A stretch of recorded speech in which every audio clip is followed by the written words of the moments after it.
J'ai envie de dire que avoir le local, c'est pas forcément une chose primordiale. Par contre, il faut avoir au moins une définition de la zone géographique dans laquelle on voudrait s'implanter.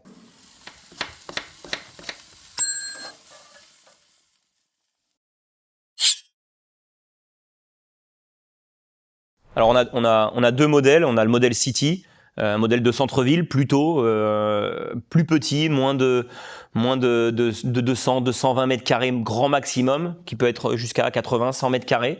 On va être à 1800 € du mètre carré en coût d'investissement de travaux, hors cuisine, sur un local prêt à la restauration avec extraction et toutes les choses qui s'y rapportent. On va être aux alentours de 80 000 € de cuisine pour ce modèle-là. Donc pour un modèle global à 200, 250 000 €, tout compris pour une centaine ou une 120 mètres carrés.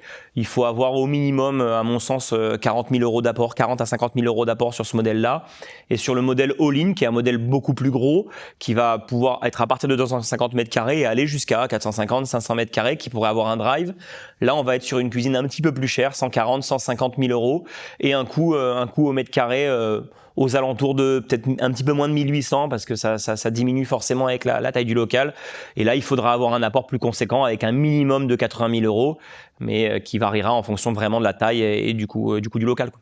Et ensuite, un droit de formation qui vient couvrir le salaire finalement du formateur qui va vous être dédié pendant au minimum 12 semaines, qui pour cette partie-là est aux alentours de 10 000 €.